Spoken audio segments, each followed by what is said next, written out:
Obviously, we've all read the final letter published at the request of his friends and family, and we were all deeply moved. If you will, please. Thank you, Chair. Thank you for that welcome to all three of us. You rightly describe this committee as a critical friend, partisan about defence, but properly demanding of us in government. So can I place on record my and our appreciation for the work that you, your members and your staff do, for the constructive challenge that you offer to the work that we do in the Defence Department. Chair, I would like to mark this occasion before the committee just with a short tribute to Lance Corporal George Healey. As you say, he lost his life in Ukraine last month in the cause of peace and freedom. He served our nation with distinction and with honour. And in the words of one of his comrades who I spoke to and was with this month, he described him as the best bloke I've ever worked with. And when I met with President Zelensky a couple of weeks ago in Kyiv, I said I hoped that he would see the tragic loss of Corporal Healey as confirmation that we in Britain are ready to send our best to support his nation, that Britain continues to be Ukraine's closest, most reliable ally, and that we will stand with Ukraine for as long as it takes. And a secure Europe requires a strong Ukraine. And as Defence Secretary, I can confirm for this committee that our mission continues. Support the fight today, secure the peace tomorrow. Thank you very much for that. And now I just want to kick off the questions, if I may, on the changing strategic context. Obviously, there's been a lot going on within the last few weeks, and whether that's with regards to the ongoing illegal invasion of Ukraine by Russia, and the Defence Committee was recently in Ukraine to see for ourselves what is happening on the ground. We've also seen for the first time a NATO ally threatening to annex NATO territory with regards to Greenland. I know that we've debated that within the chamber as well, not to mention the publication of the new US national security strategy and the defense national strategy as well. So with respect to all of that, and we all acknowledge that the US is our number one ally, but the sands, they are shifting. So for us, we were also very perturbed by the awful, hurtful comments with regards to our brave servicemen and women, 457 of whom perished, and we never thought a US president would be using such words. So with regards to all of that's going on, how do you think that's affected your own agenda with regards to the modernisation and transformation of our armed forces? I think it has reinforced the case that we have made as a government since July 2024. I think it has reinforced the vision and imperative of transformation that was set out in last year's Strategic Defence Review. And in the context that we see and that you outline there, Mr. Chairman, we've certainly seen over recent months demands on defence rising, uncertainties increasing, and that doubles down, I think, on the way that as a government we have tried to approach this new era of threat and uncertainty, which is to fashion a new era for defence, but that's within the context of a government that recognises this is an era that requires hard power with greater investment in defence, stronger alliances, resetting our relations with key European allies, and sure diplomacy, which I think we've seen from the Prime Minister very clearly over the last fortnight in the midst of the concerns over Greenland, the new publications of the National Defence Strategy and previously the National Security Strategy in the US, and of course the increasing commitments that we are ready to make in support of Ukraine.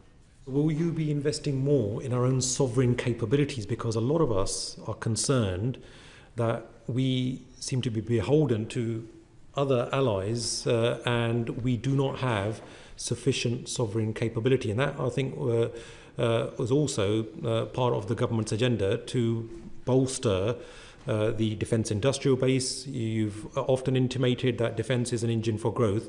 So what are you doing to ensure that we have more sovereign capability? Will we be investing in more UK sovereign capability? Yes. An argument I've made for several years before the election. We declared at the election, when we were elected into government, that we would look to direct British defence investment first towards British-based firms, new jobs and innovation in this country. That's exactly what we have been doing, and over the last year you've seen over 1,100 major contracts let, 84% of that going to British-based firms, and in the last year you've seen a rise in the direct defence investment into British firms by over 6% above inflation. And with regards to the Prime Minister, I know that he and the Chancellor will be visiting China. Now, can you confirm whether the Prime Minister is willing to sacrifice defence and security concerns at the altar of economic prosperity with the second largest economy in the world? No, this is a Prime Minister that refuses to be drawn on what he sees as false binary choices, US or Europe, China trade or China concerns about security. In this complex world, particularly with a complex country like China, there are both enormous important trading opportunities with China, but there are also security concerns that are deep-rooted and continuing, and he will and we will balance both. Yeah. I know Ian Roon wanted to comment on that. Yeah, just on that capability, Secretary of State, the Armed Forces is suffering as the government retired the Puma in March 2025, leaving a medium-lift helicopter capability gap. So what is happening with awarding the medium-sized helicopter contract? As you say, there are thousands of British jobs and within the SME supply chain that are relying on this decision, and industry need the certainty now. I understand that, Mr. Room.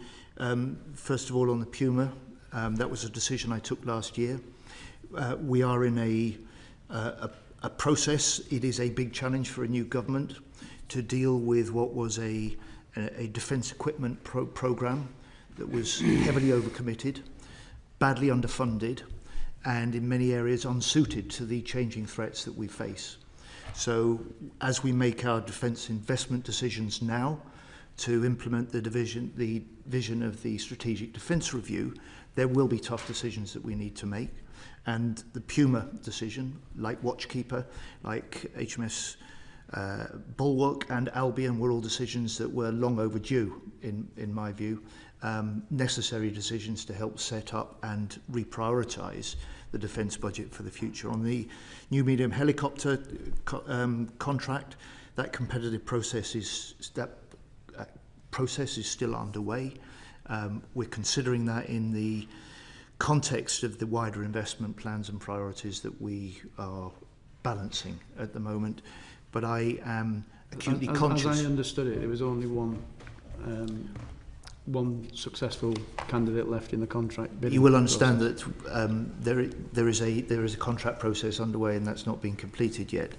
And I am deeply aware of just how important the skills of the workforce are, and the potential that they have to play a part in the sort of transformation that we need to see in the technology we develop, the manufacturing we produce, and the kit that we get much quicker into the hands of our warfighters for the future.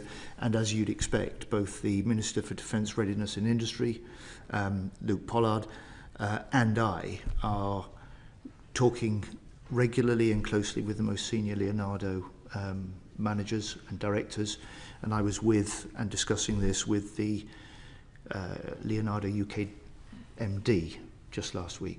And Secretary, talking of contracts, where are we with Ajax? Billions of pounds of public money invested, absolute shambles. Who's to blame, and what are you doing to resolve the situation?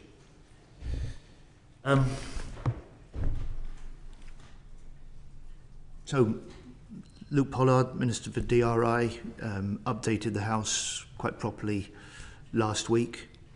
I am furious that vital information was withheld. Ministers were lied to. It's clear we didn't have the full facts in the lead up to decisions about the initial operating capability. That IOC has been withdrawn. The Army is no longer in charge of this programme.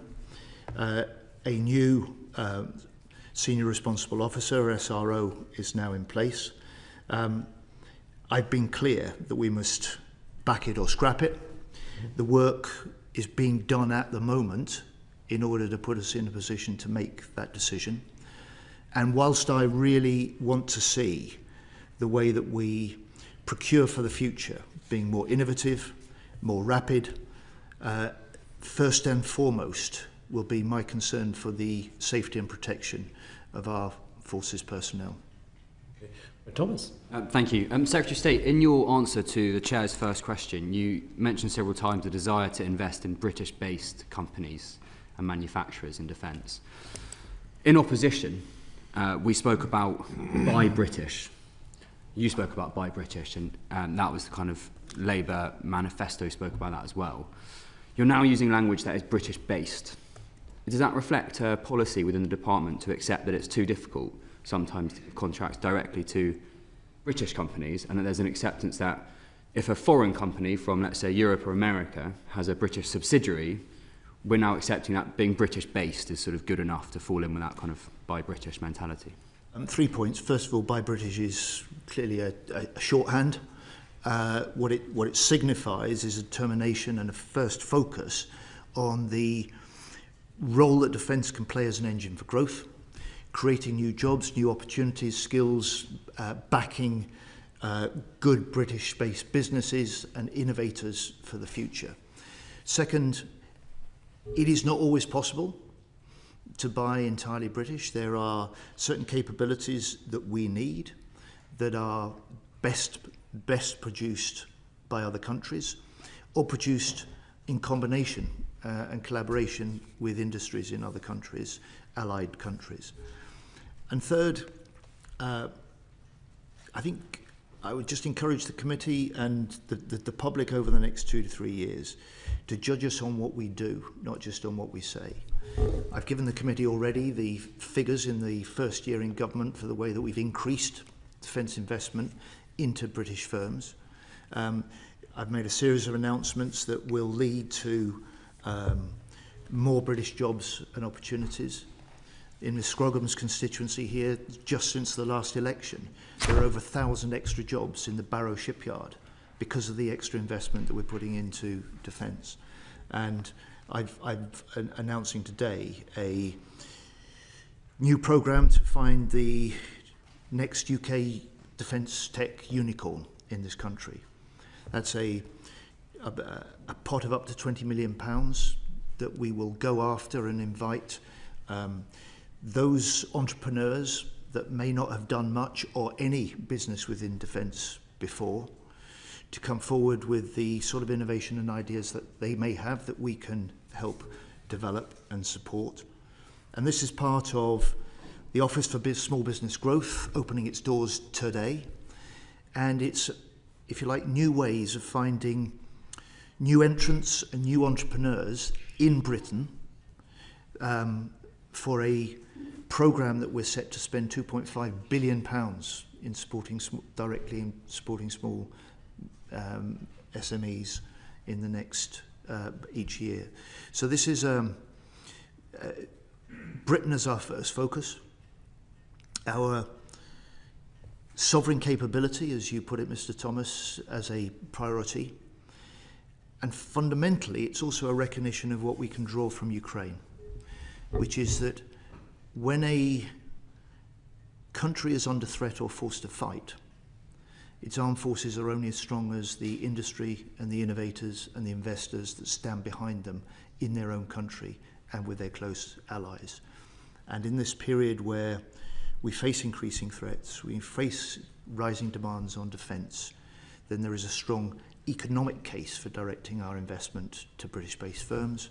there is a strong security case for doing the same thing. Okay, thank you.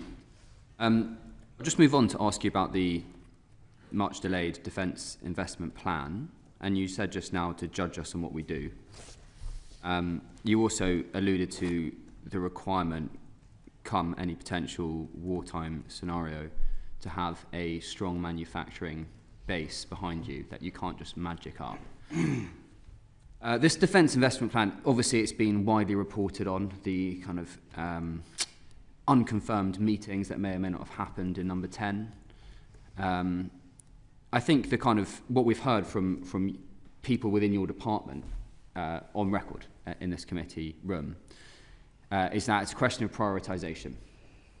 Can you give us a sense of, taken as read, that basically the SDR is a range of options and that there's not all the money in the world to do everything within it? What is your priority within the SDR to get funded within the investment plan? So the SDR is a vision with a set of 62 recommendations, all of which we've accepted. It's a vision for transforming defence over a decade, and centre to it is the imperative to raise the levels of warfighting readiness in this country in order better to deter the increasing threats we face, and to work more closely with the allies that we may, in the end, need to fight with. And in terms of prioritisation, is it more important for you, do you think, to make sure that Britain is ready to fight and win in a potential combat scenario in Eastern Europe next year or in the next 12 months? Or is the priority kind of further down the line into the 2030s? Running throughout the whole of the vision and the programme for the next decade will be raising levels of warfighting readiness alongside, as the SDR laid out, making defence an engine for growth in this country. And those are exactly the fine judgments that we're making at the moment as part of this investment planning process. One that isn't simply about producing a new defence equipment programme and plan, which this committee and your predecessors have been so critical of under previous governments. This is the first line-by-line defence planning, almost a zero-based review, if you like, the department has carried out for 18 years. It is a challenge not just to deal with what was in place at the last election that was hugely overcommitted and underfunded, and in many areas not suited to the challenges that we face. But it is also one that will not just deal with the capabilities, it will deal with the infrastructure, it will deal with our people. I'm just trying to get a sense of, when you've got these teams and the quad working for you and trying to get this dip ready and something happened and it got delayed, your staff, so NAD and CDS, on record here, said it was a question of prioritisations and that they weren't able to give that prioritisation, they worked to it. Are you able to give us any sense of what the priority is, aside from the very big ticket items of saying readiness as a concept and growth, an engine for growth as a concept, which no one across any political spectrum, well, maybe not quite, but most people wouldn't disagree with? Are you Mr. Thomas, those were not the two lodestars that you saw driving defence decisions under the last government. Was set out. We set this out in the manifesto that you and I were elected on. We set this out as a new government, and when we've captured it in this first of its kind ever strategic defence review published last year, and it is that strategic defence review which sets out both the vision and the priorities for transformation that you will see reflected in the defence investment planning, because this is the way that we put the SDR into practice over the next decade. Are you able to give any sense more of drive that you give people within the department to work towards, other than very big ticket strategy items like readiness as a kind of big concept and engine for growth as a big concept? For example, do you say to them, I want to be absolutely ready should we have to deploy people in 6 months' time? I want to know that they've got the most advanced, up-to-date, contemporary technologies to fight with. And that's the most important thing to me. And then we can worry about very large platform procurement that will have effect in 20 years' time after that. Or is it the other way around? And you say, we need to make sure that we're ready for 10, 15 years' time, and we can take a bit of risk in the next year? With respect, those are quite narrow questions. You asked me for priorities. I'm saying to you those are set out quite clearly in the Strategic Defence Review, including in the 62 recommendations we've accepted. You asked me whether I can evidence any of the priorities. I can do that with the actions and decisions we've already taken. I don't think 62 recommendations, you can't have 62 priorities. Well, hang on. In the last 3 months, we have confirmed a decade-long $9 billion injection and a new defence housing strategy. We did the first stage of the legislation for a new housing service yesterday in the House. That was a major priority that goes beyond the sort of capabilities that have always been looked at in the past. But in my view, and the SDR's vision, is fundamental to raising morale, helping deal with the recruitment and retention crisis we inherited from 14 years of failure on all those fronts, but fundamentally also helping equip our forces to be more flexible, more settled, more able to fight better in the future. I could point you to the military intelligence service and the counterintelligence unit that we've set up and recently launched. I could point you also to the electromagnetic and cyber warfare command that has been established. All recommendations in the SDR regarded as important enough to act now. So if you want an indication of the sort of priorities, I refer you, I'm afraid, back to that SDR, the recommendations and the imperatives that run throughout that, because that's what we will follow. It's good, and the Defence to hear about Investment those Plan will be particular the implementation of that SDR. Yeah, I mean, it's good to hear about those particular priorities with the SDR, but it's said that the Prime Minister was livid when he found out that the Strategic Defence Review wasn't fully costed, and that's why the Times has reported that there's apparently a £28 billion shortfall. Do you agree with that assessment? Can you corroborate that? And what cuts are you planning in capabilities in order to meet the rest of the prioritisations within the Strategic Defence Review?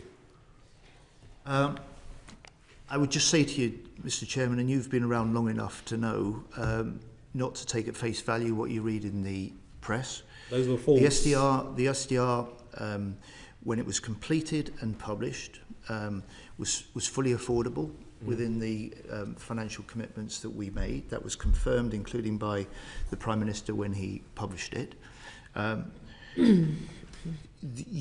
You will know that there is $6 billion extra in the defence budget this year compared to last year.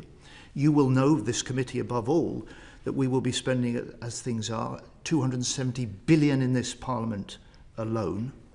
And so the challenge for us, like any organisation, is to make sure that we are directing that investment to the things that matter most. We're doing it in a way that allows us to control and manage our budgets for the future, because that's exactly what the taxpayer would expect of us. Yeah, right. Jesse Norman. Thank you very much indeed. Just a quick question. You've said, Secretary of State, that you absolutely recognise the importance of this committee as a critical friend of the MOD, and I think you also recognise that we treat all information we've been given in confidence. There have been no leaks of any kind that I'm aware of, certainly from this committee. But the amount of information we've had from MOD over the years has gone down rather than up. So in the context of assisting us in our work, would you be willing to let us have the annual budget cycle documents that MOD produces so that we can scrutinise some of the work that you're doing and have a better sense of the priorities that you have come to? Well, look, this committee will receive the information it's traditionally had on budgeting, annual reports and accounts, and you'll be able to take me to task, the new Permanent Secretary to task, on the areas that you want to cross-examine. Can I just add, to aid the committee, because I know a previous Secretary of State raised this in a hearing, I think, last week. As part of defence reform, we're actually changing our approach to how we manage the budget in MOD, and the annual budget cycle to which you're referring was under the sort of the previous regime based on the annual update to deliver defence plan. We are moving our approach to a strategic planning cycle that actually brings together the strategy and the finances in a single cycle. And this will help us improve our alignment of resources and priorities. It's a significant change. It'll be moving away, and perhaps there'll be less focus on those sort of isolated budgeting rounds to the integrated multi-year approach. That's why the Defence Investment Plan is going to be at the heart of that. But just to help the committee, it's worth noting we're shifting our approach to align with defence reform. Thank you. That's very helpful, and we'll be able to judge it when we've got the details. Will you commit to briefing the committee staff so that we're completely on top of the technicalities of that, but also letting us have a baseline so that we can then judge what progress you make against your strategic priorities under that new schema? We'll set out the information in the Defence Investment Plan. I'm very happy to brief the committee on how we've constructed our approach, but we will of course be will of course provide information that the committee need as MOD does in the past and as Parliament requires. But you said you can't do it as the past because you've changed the system. So I'm asking, can we then have a benchmark so that we know what basis you're starting from with this new system that you've developed?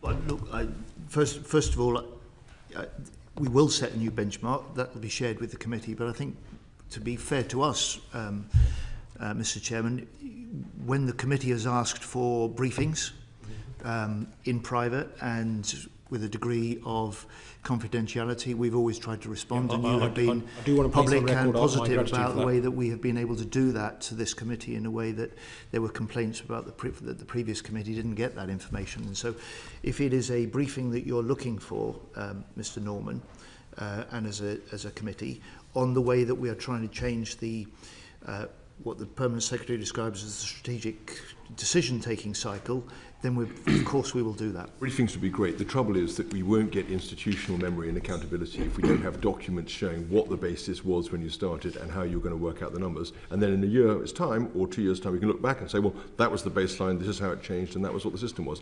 So we do need some documentary basis for what you're deciding as you go. We can have it in retrospect, but we must have some kind of grip as a committee as to what's actually going on.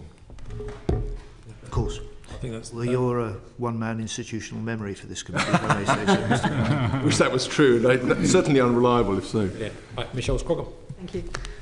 If we can just go back to the Defence Investment Plan.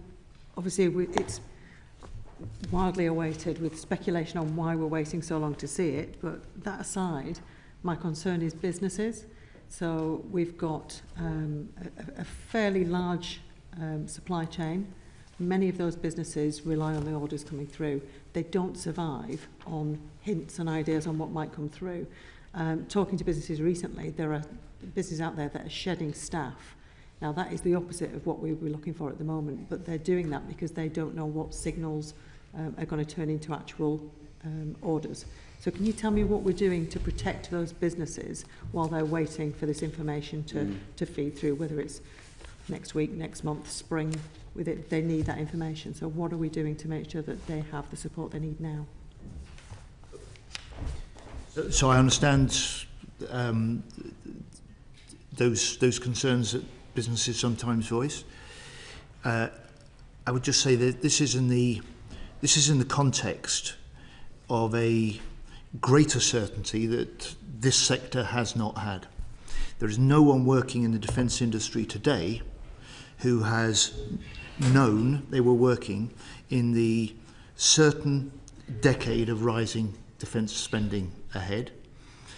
No one working within defence industry that has the certainty of the vision within which our priorities and our decisions will be taken with the Strategic Defence Review. And I would just say confirmation of important decisions will be part of the Defence Investment Plan. But that is not stopping us getting on with a good deal of the contracts needed, the action that's required. And I said to the committee earlier on that over the last year or so, we have let over 1,100 major contracts. And just last week, I was in Edinburgh with Leonardo, announcing a £450 million contract to upgrade our Typhoon jets. That is investment decisions now. straight into the manufacturing of the new radars. And that isn't just about our own, making our own Typhoon fleet more lethal, better able to outmaneuver and have the edge on adversaries. That's about reinforcing the ability for us to make British-made Typhoons attractive to other countries as well. And as a proof of that, I would just say to you, look at the £8 billion deal we agreed with Turkey for Typhoons in the autumn last year. It was part of more than £20 billion of a boost to British defence industries that we won in exports in the last year alone. That's a record level since records began nearly 40 years ago. Thank you very much, Calvin Bailey. Thanks very much. Sorry, I'm going to take you back a few steps. So you arrived in government, the equipment plan is there waiting for you with what the MOD put as between 7 and 29 billion out of whack. NAO reckons it's about 16 to 17 billion out of phase. Why wasn't that formally resolved or recognised prior to the SDR process commencing? Sorry, you're talking about the equipment plan produced under the last government?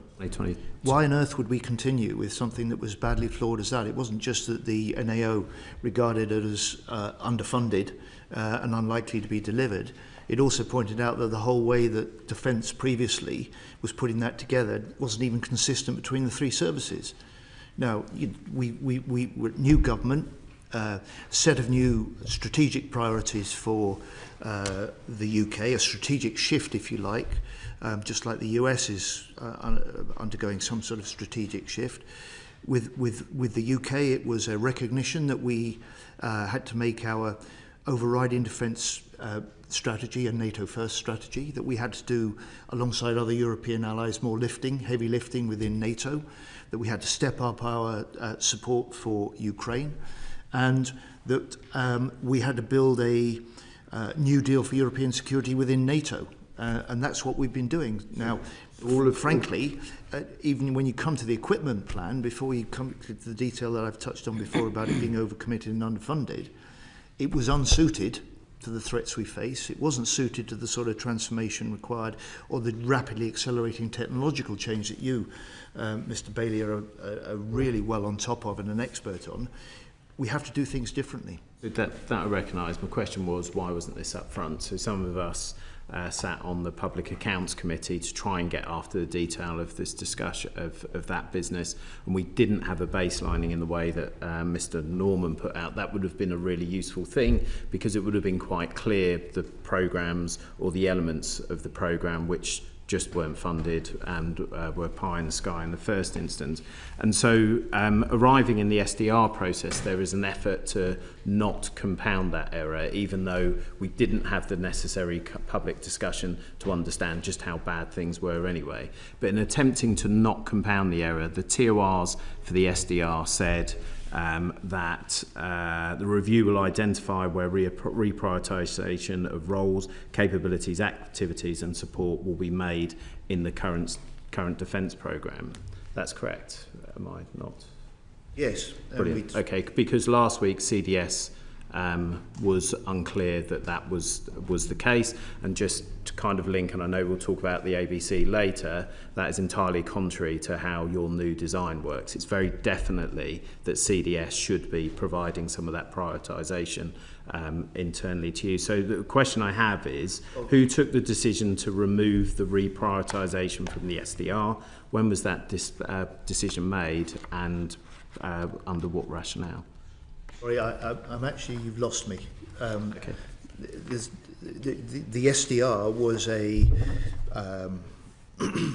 reset of this country's strategic defence and security approach. It was done so to reflect the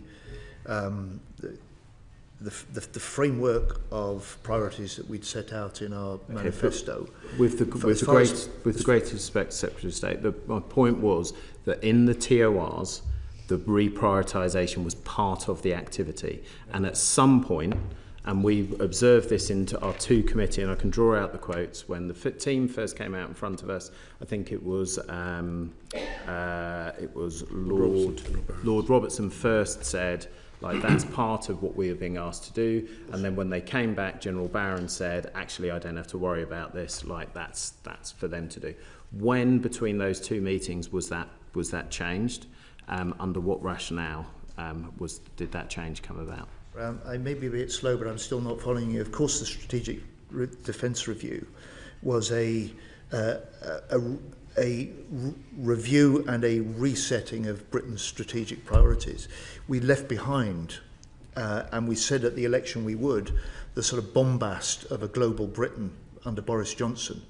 We were recognising the increasing threats. We were recognising that America was rightly requiring European nations to step up and do more within NATO.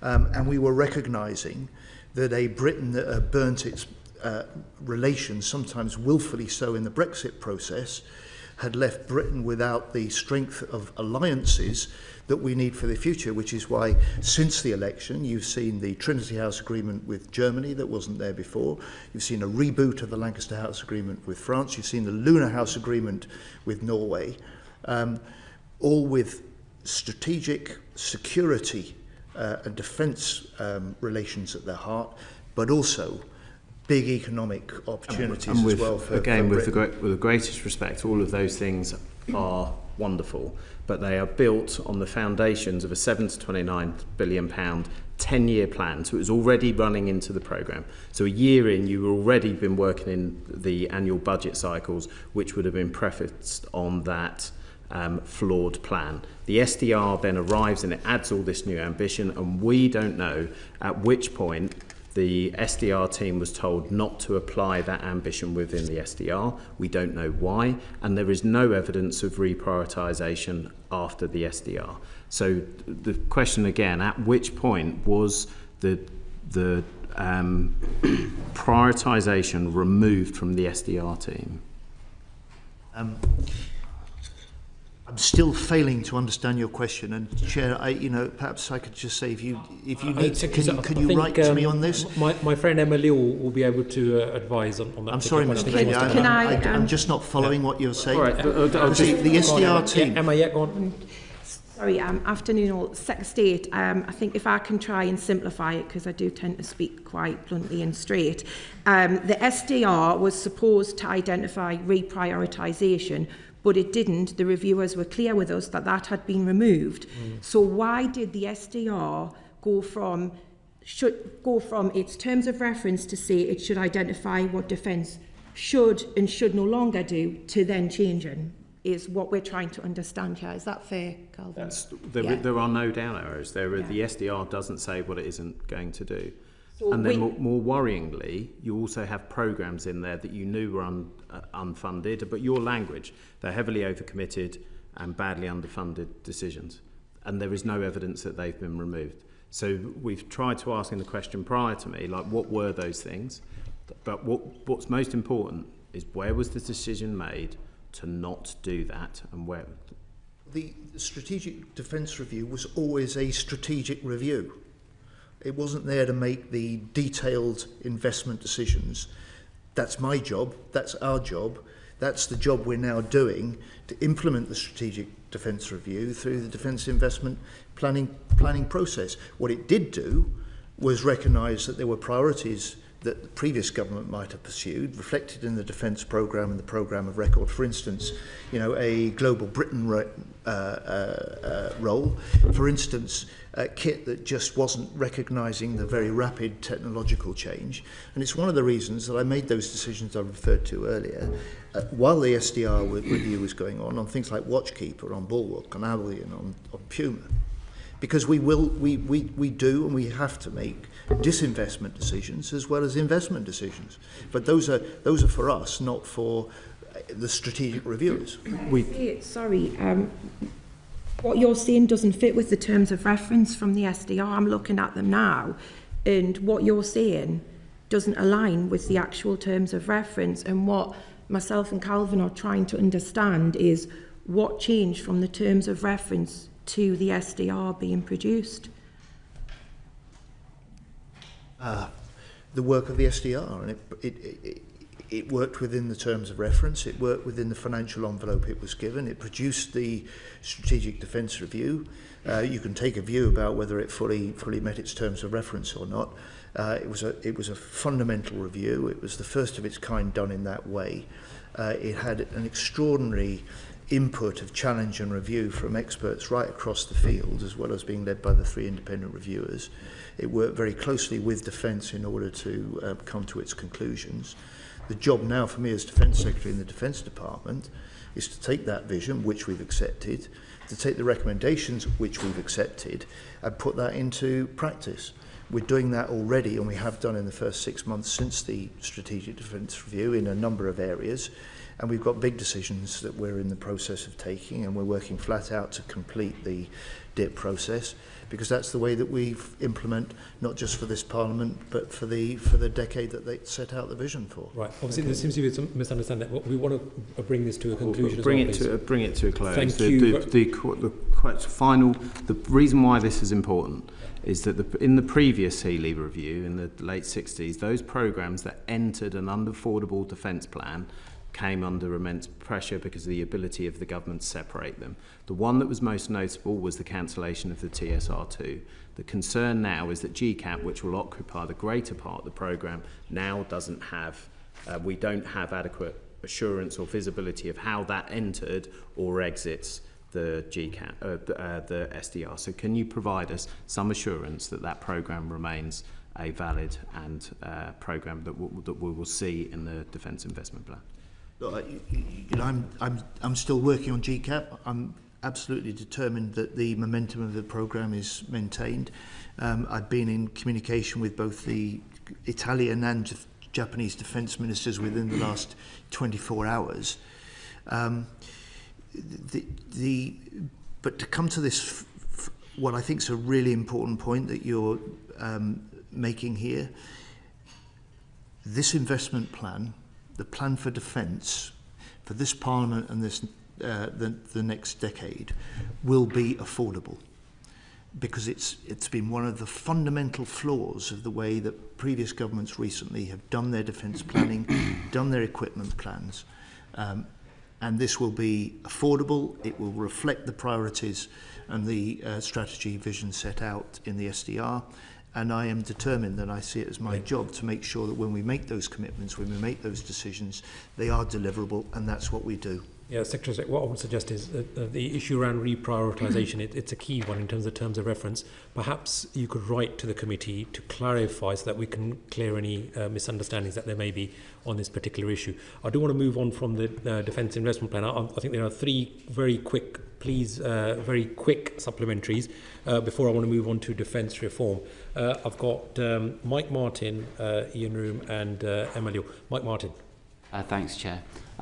Secretary of State, I can see that you want to keep this big picture. So following in that theme, I noticed across the quads you've got 4 budget holders, and all of their spend is categorised. It's either invest, or it's readiness, or it's operate, and that seems like a very sensible innovation.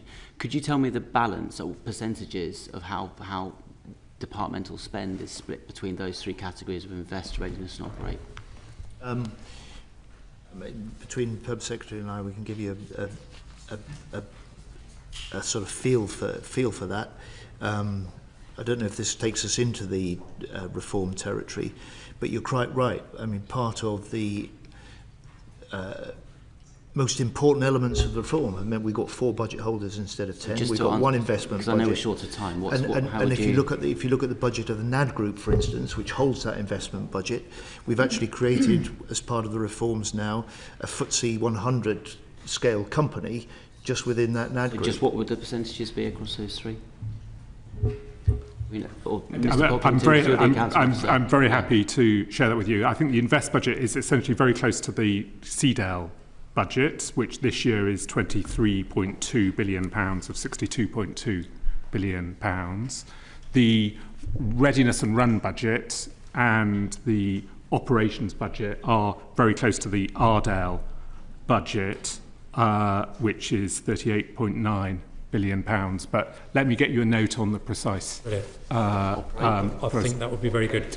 That's is the run readiness and the operate. So they come together. And the operate okay. come together. Is broadly the position. And just super quickly, that's all public information. Is that going to be different in 12 months' time, 24 months' time, 5 years' time? Do we see that well, we've not shifting? made. While we do have obviously a settlement for CDL and RDL, the splits within the budget are decisions that we will need to make in the usual way alongside the investment plan. We do have some of those publicly information on how our CDL budget in particular is rising. We've alluded to some of the numbers. It is scheduled to rise to £31.5 billion by 2028-29. So that shift is going to move from less investment, more operations. More investment. Proportionally, CDL is a greater proportion of the budget on the settlement that the department has. Ian Rowe. Secretary of State, could I ask regarding the MOD budget, have you announced any in-year savings? And if so, are you diverting money away from our people at the expense of big, shiny capabilities? I'm talking about medical services, especially because we all focus on programmes, Typhoon, GCAP, AUKUS, but I never hear anything said about the medical services within the armed forces. And from our experience on some of the inquiries I'm picking up, that actually we're not investing enough in the medical capabilities within our own armed forces. So could you just tell us what your plans are there? The answer to your question, short answer, is no and no. The budget this year is bigger, £6 billion bigger than it was last year, so we're spending more. But of course, as you'd expect, as the public would expect, we're trying to make sure that we spend that well, that it reflects the priorities and rising pressures on defence at the moment. And where we can, we're giving the priority to the sort of operational demands and options that are being required of defence. That's increased commitment, preparing for what we hope will be a peace in Ukraine. It's potential options for stepping up action on shadow shipping. It is continuing, as you've seen in the medical last... services in particular. I'm going to ask General Naismith perhaps to add on. No to savings. We're making decisions about controlling and managing our budgets, as you would expect us to do within the year, and no to prioritising shiny big platforms over the operations and the concerns to put the people, the men and women in uniform, at the heart of our defence plans. Right, brilliant. Thank you. Oh, General, just very briefly on that. I was just going to do General. Reinforcing fires in terms of under defence reform. I'm now the Armed Forces people person. I think I said that at the last time we met. And whilst we go through some of our managing the in-year budget, the Secretary of State holds us to account very strongly around protecting some of our people measures, as you might have described them, for which I'm very grateful as the Armed Forces people person. Thank you very much. I've got Emma Liu very briefly, and then also very briefly Lincoln Job.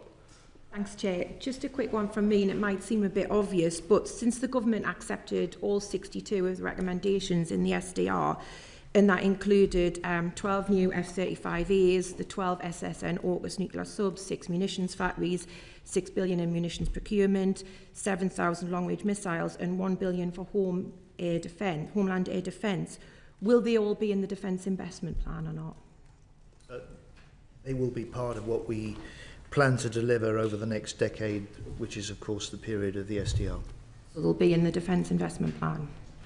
So they will be part of what we look to pursue over the next decade, because we want to implement those parts of the SDR. Is the money there for all of those things, Secretary of State? Because that's a lot of costly items. So when you look at the 270 billion we'll be spending in this Parliament, the fact we'll hit 3% in the next Parliament, that we've made a commitment, like the other 31 allies as members of NATO, to 3.5% on defence by 2035. This gives us that certain decade of rising defence spending, which I talked about to Ms Scroggum earlier on. and it allows us to plan within that for the way that we pace and prioritise the investments that we make. I think what I'm trying to pin you down on, Secretary of State, and I know this, is that you accepted those recommendations, so are they going to happen? Are those what I've read, the list of things that I've just read out there, are they going to happen? Well, they're not all going to happen in the first year. They can't all happen in the first year. But the SDR was a vision and essentially an outlined strategic plan for the next decade, and that's what we will pursue. Brilliant. I do want to move on to defence reform with Mike Martin after this very quick supplementary from Lincoln Jopp. Very quick one. General, whose job is it to protect the moral component of fighting power? So it's the service chiefs to the chief, well, all of the service chiefs and Commander CSOC as part of the Chiefs Committee. Thank you. Brilliant. All right, on to defence reform then with Mike Martin. Thanks, Chair. Secretary of State, what does success look like for defence reform? We're probably a year, 18 months into it now. Well, first of all, it's a Parliament-long programme. I can tell you what progress looks like after 18 months. A Chief of the Defence Staff that now commands the service chiefs for the first time. A newly defined, powerful and appointed National Armaments Director for the first time in this country. A new military strategic headquarters that is up and running. A new leadership group, the Quad leaders, that is playing such an important part alongside ministers in the defence investment planning process. A NAD group with a £20 billion budget that's as big as a number of FTSE 100 companies. A reduced number of budget holders, which we touched on a moment ago. Instead of having 10 different budget holders making disparate defence investment decisions in different parts of defence, 4 budget holders corresponding with the Quad. And to give you an example of the way we're consolidating what was fragmentation and duplication, what loosely could be described as the different programmes and portfolios that were about stepping up our ability to be more lethal, weaponry systems, torpedoes, long range. Instead of having 27 of those, all pursued separately, that's consolidated in one. And what does the end of the process look like? The end of the defence reform. You know, in a way, reform. When you say you're done and it's achieved. Reform never done. ends. Yeah. What I'll do is I'll bring General Naismith in and the Permanent Secretary in a moment, because they can talk about how what we do now and how we do it is different to 18 months ago, particularly General Naismith. But for me, the purpose of this is that we have a defence system that is better able, more quickly, to get the technology and equipment into the hands of our warfighters. Can you give some specific examples? Yes, and General Naismith can do Yes, that. so perhaps if I can bring to life how it feels different today to how it felt about 12 months ago. From my perspective in the military strategic headquarters, it feels very different. As the Vice Chief, my role, I think, is very different to that of my predecessors. I mean, the Secretary of State has talked about the game changers, as I've referred to them, the Quad accountability, having a National Armaments Director and having the chain of command under the Chief of Defence Staff. But the thing that is making it work is having a military strategic headquarters. So whilst we have difficult conversations around the implementation of the SDR and the Defence Investment Plan, my responsibility in that headquarters is to carry on delivering stuff. I've referred to keeping the show on the road, keeping focused on delivery. The board that I run that we haven't had previously, I colloquially call the Getting Stuff Done board, because whilst all of this is happening, we need to keep delivering. Some of that has already been alluded to in terms of whether it's our housing strategy or industrial strategy or some of the contracts. From my perspective, if we hadn't reformed into a military strategic headquarters, we wouldn't have delivered on the SDR deliverables that we already have. So, for instance, the military, I know you've just been up to, or some of you have been up to RAF Whitton, but the military intelligence services, the defence cyber the counterintelligence unit, the Defence Cyber and EM force, we wouldn't have been able to corral around, this is different, we take an integrated force or pan-defence view, and we prioritise how we align resource with either warnings and indicators or priority threats. We didn't have a mechanism and we didn't have the authority to do that before. I mean, same in some of the people part of our organisation.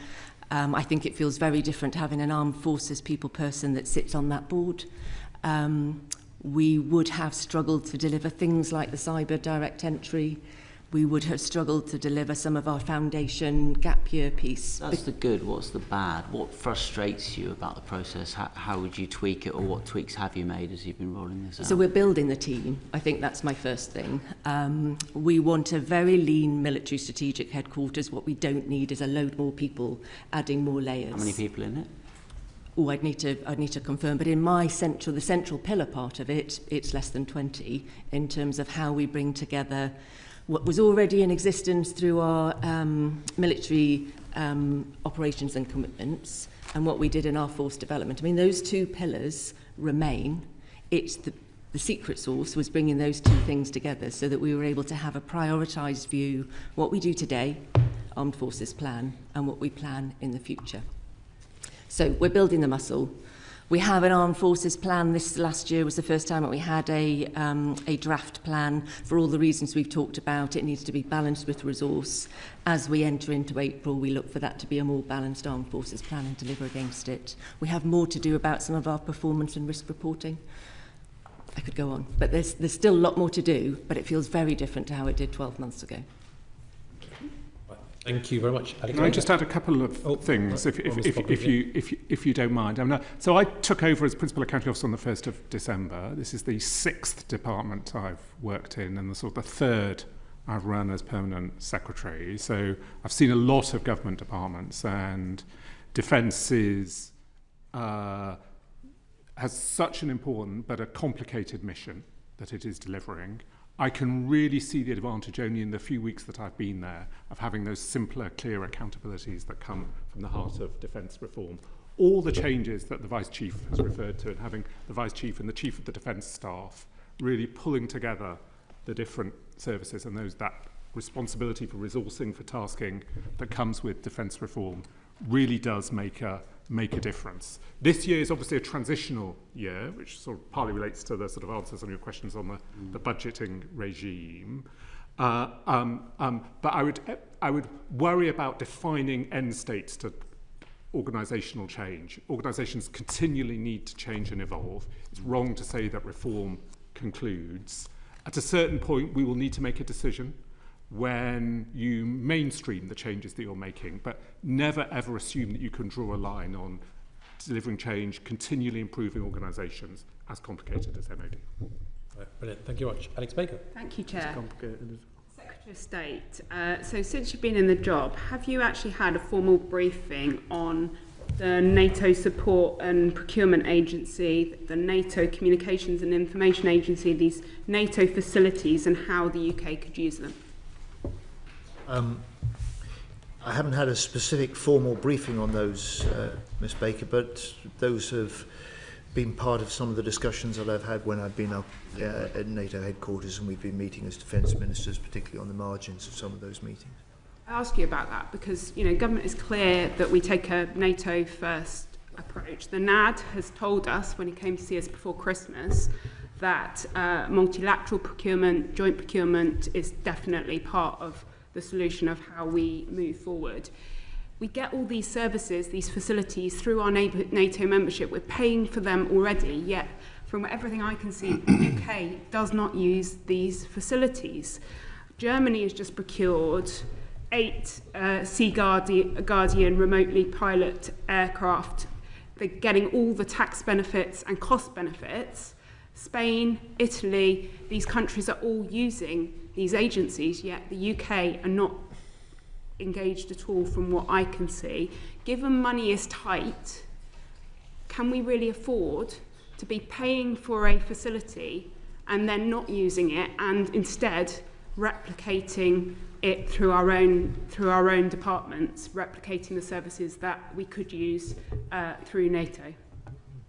One of, quite rightly, the top priorities of Mark Rutte when he became Secretary General of NATO was a greater drive to see more joint commissioning and interoperable standards through NATO across our defence systems, something that I and we are really strongly behind. I will provide the committee, if you'll allow me, Mr. Chairman, a note with how far we're using those. Thank you. But where there are multilateral mechanisms like the OCCAR system, and we can use them, and they're appropriate, we do use them. But I'll just say the principle that we don't do some of the big things alone isn't just about using the multinational systems. If you look at the Lunar House Agreement, at the heart of it, the biggest ever British warship deal that we've struck with Norway, that isn't about us selling to Norway. That is about two nations jointly now commissioning our anti-submarine hunting frigates, the future upgrade of systems that we'll need, doing it together, because that allows us not just to have interoperable standards and equipment, it allows us effectively to have combined navies that will help keep the North Atlantic and High North safe in the future. So the combination and the principle that we do things with allies where we can and where it produces a better security or a better value for money is a really sound one, a really important one. Great to hear. I just fear that we are not using these agencies because we generally think we know best, and that actually we just have had a tradition of not using them, so we continue to not use them. Would you commit to going and actually taking a fact-finding mission to look at those NATO facilities and whether we could use them going forward? Well, let me first of all commit to providing you the chapter and verse in the areas you're interested in. Then take a view about whether you think we're using them effectively or sufficiently. I will do the same at that point. Great, thank you. Thank you very much, Lincoln. Job. Cabinet Secretary, hopefully a very quick one. I think it was about November 2024 we had one of these sessions with the Secretary of State and your predecessor, and at that the then Permanent Secretary said that he would reduce the number of full-time equivalent civil servants in the Ministry of Defence by 10% over the course of this Parliament. I reconfirmed that that was indeed the Secretary of State's aim in the Chamber of the House of Commons subsequently. Just seek reassurance that that is indeed still your aim. So it is part of the SDR efficiency programme. The commitment is to reduce between 2026-27 to 2029-2030, just to be precise. Reduction in civil service workforce costs of 10% is the aim that we set out in the SDR. The reassurance I would give you and give the committee is that the numbers are declining, and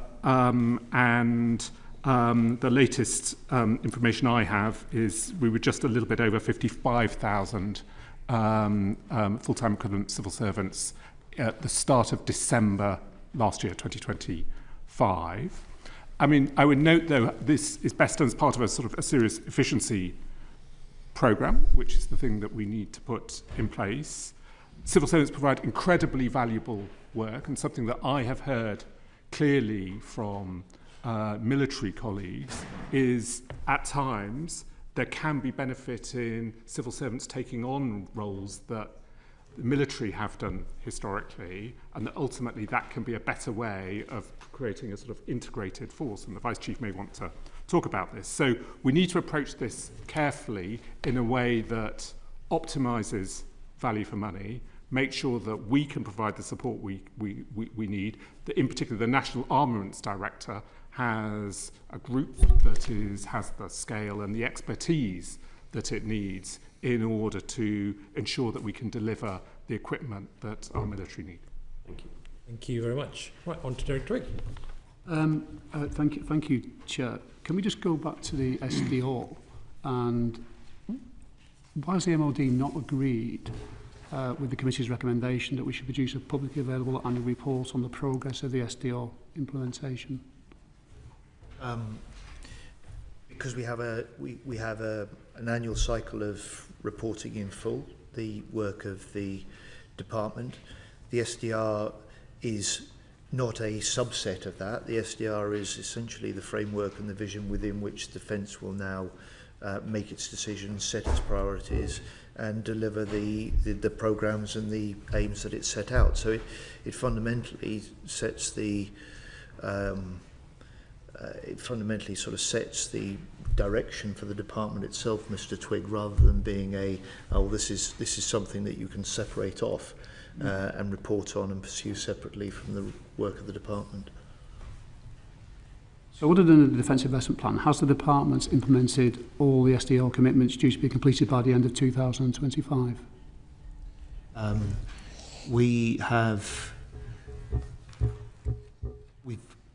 We've largely done that, and I can provide for the committee a sort of running log of where the SDR report attached timelines, target timelines. We've been hitting those, and I can give the committee a sort of rundown on those. Not sort of play on words. Which one do you want to ask me about? The word you said largely, so that suggests that some haven't, or some parts of it haven't. So could you enlighten us on that? Yep. Because otherwise you could have said yes in full, but you didn't. Okay, so there is a recommendation with a very exacting timetable over reworking and revamping certain elements of military training, and we're off the pace on that. Yeah. But to my knowledge and recognition, we've been determined to act where we can, to make decisions where we need to, and to implement the SDR, including the recommendations where they have early timescales. And in some cases, we've exceeded what they've set out.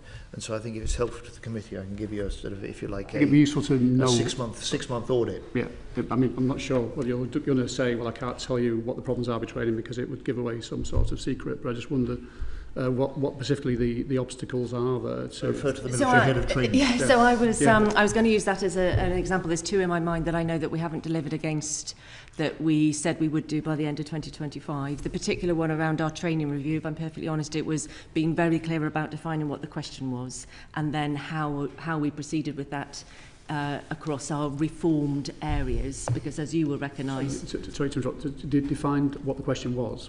Yes, yeah, so what's the scope of the recommendation? So what's the good that we're going to get out of it? So that was part of it. Part of it also, in all honesty, was making sure that we were clear who in the reformed world was leading that work, because as you'll recognise, some of that is very much connected to a Department of State business, some of it was connected to a military strategic headquarters, so we are slightly behind the curve in defining that one. And Professor Michael Chalmers' involvement in the SDR and the Defence Investment Plan, is he heavily involved? Because he was brought in as a obviously exceptionally experienced and knowledgeable person. What's his involvement been? Yeah, look, he is an exceptional person with exceptional experience, as you say, Mr. Twigg, in the SDR. He played a major role in chairing one of the review and challenge streams of work. Since we've been fortunate enough to bring him into the department as a strategic advisor and head of SONAC in Old Money, he's playing a part in the big strategic decisions and debates we're having within the department. He's advising me, and he's contributing to the defence investment planning process. Mm-hmm. So what's he brought to the table in terms of anything additional the department didn't have already? I can let the two representatives of the department offer you a view on that. For my money, he's bringing what he and a number of others, but he in particular did bring in the strategic defence review process, a deep expertise and a degree of external challenge that we've been able to bring I'm trying to find inside. out what he's actually added. You know, what's changed as a result of his involvement. What is different and better? For me, it adds to the blend of different perspectives and advice that, as Secretary of State, I'm able to draw on. Okay. Can I just ask you, before I finish, you will notice that Civitas has published today an understanding of the UK's transition to war-fighting readiness. And one of the key, which I've called for Sir Bernard Jenkins and Chris Donnelly, one of the key, was a number of key issues, I think. One is how we need, and if we go back to the CDS's comments, that we're not ready enough yet to deal with an all-out war, basically. So I just wondered, what's your take on where we are, not just in defence terms, but a whole society, government approach to moving to a war footing and dealing with the current challenges today? Where do you think we are at this point in time? First of all, I would always argue, and I had total confidence, if we had to commit our troops to fight tonight, they would do so. The observations in the SDR, reinforced, if I may say so, by a good report that you, Bernard Jenkins and Chris Donnelly, have authored and published today, reinforces that recognition that in a period where threats are rising, demands on defence are rising, then the level of warfighting readiness, which was at the heart of the SDR, needs to be increased. On the question that the SDR set out, which is a recognition that we learn from Ukraine, or if you like, are reminded from Ukraine that when a country is seriously under threat or forced to fight, it isn't just its forces, it's the industry, it's the innovation, and it's society behind it.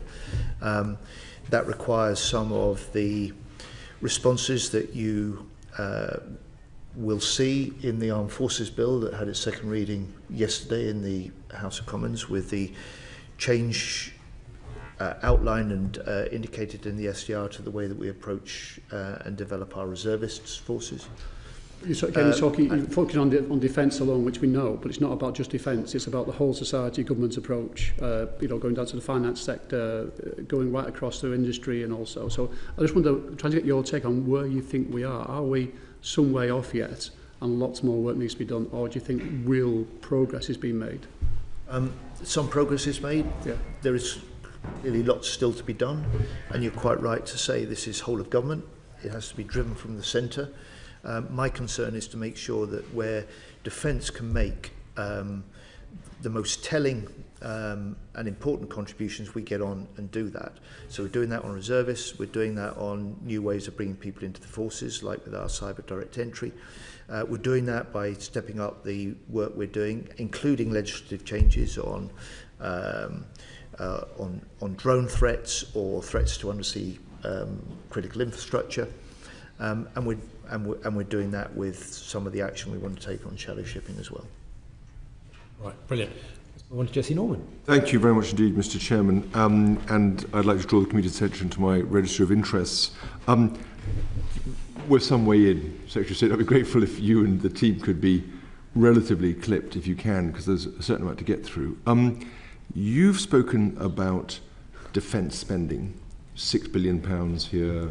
I think you said 270 billion over the life of the Parliament.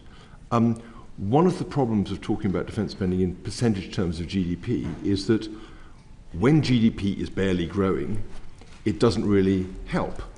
Would it not be a much better system just to identify specific numbers that government is committing to over the length of a spending review, so that everyone can work to those numbers on the CDEL and RDEL side, and you know exactly where you are, and therefore it becomes a plannable, manageable process rather than just juggling around within percentages of GDP? Mr. Norman, we do both. But you'll know that if you like, the currency, the yardstick in particular for NATO members, is a percentage of GDP commitment. You'll know also, because of certainly the last 15 years, where economic growth has been very sluggish, that has a disadvantage if you're interested in and concerned about the quantum. It's why that I've stressed to this committee not just that we have made the biggest increase in defence spending since the end of the Cold War, or that we're hitting, as the Prime Minister announced a year ago, 2.5% of GDP 3 years earlier than your party was proposing and anyone expected us. But in this year alone, there's an extra 6 billion in the defence budget. So it's just over it's over 60 billion, and in this Parliament alone it'll be 270 billion that we'll be spending on defence, and we'll hit 3% in the next. I was asking about a technical matter, and you've made it a slightly party political response, which is a pity, I think, for the committee. Let's just talk a little bit about what the Prime Minister said. In a speech last year, he said that he wanted to see security and defence as a central organising principle of government, the first thought in the morning and the last at night. And so there is a sense that, and he's explicitly calling for, and you have done, and the SDR has done, a national conversation about security and defence. So the question is, how much of a priority is that national conversation for you, for the government? Look, in many ways, you could define what a national conversation might be about defence in many ways. And actually, the very challenges we've seen the Prime Minister and the government dealing with over the last fortnight are part of that. It's one of the reasons that we've seen in recent public opinion surveys, defence now rising to be the third most issue of concern alongside the NHS in the country. The question for me as Defence Secretary is how we help people recognise the nature of the changing world, the era of new threat, the imperative for greater vigilance and resilience in this country, but also how we demonstrate that when we're willing as a nation to invest more in defence as we must, then that is making us more secure and safer, but is also bringing direct benefits to areas and jobs and young people that they see, which is why the defence role in helping drive economic growth is also so important. But who is responsible for leading that national conversation? I think a little bit as Mr. Twigg was asking about, if you're having a national conversation and you've got a whole of society, nature of the challenges and threats that we face, which is undoubtedly the case when you look at cyber or you look at the concern about critical national infrastructure and underseas, then that's got to be an effort that's led by government as a whole from the centre. No, which individual? Is that the Prime Minister? Well, that'll be for the it'll be for the Prime Minister with his cabinet, and it'll be for the National Security Secretariat and the National Security Advisor.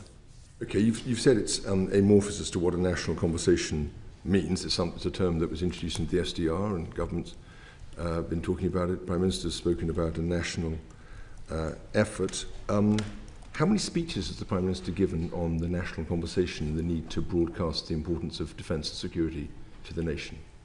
I'm afraid you'll have to ask number 10 for a record of those. I don't keep count of the number of speeches the Prime Minister makes. And okay, I think the answer is... I think the answer is gives half a dozen a day. I suspect the answer is 0 on this. How many public engagement events have been held either to your awareness out of either MOD or number 10 or the Cabinet Office? I mean, in other words, you've talked about the importance of a national conversation, and it's proper to ask what's being done about it. So how many public engagement events have you held?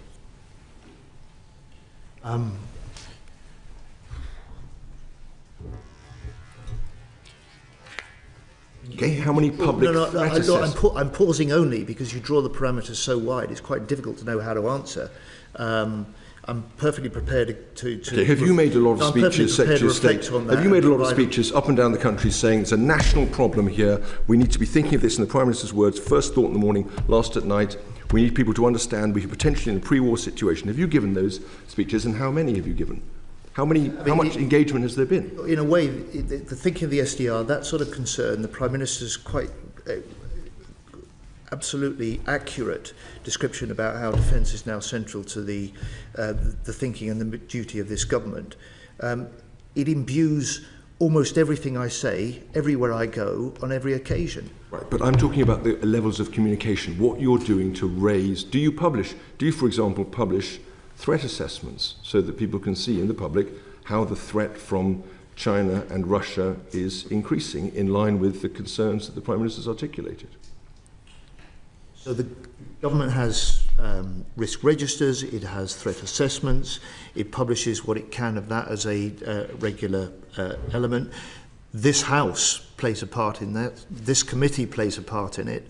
the Intelligence Security Committee plays a part in exactly that sort of national conversation and that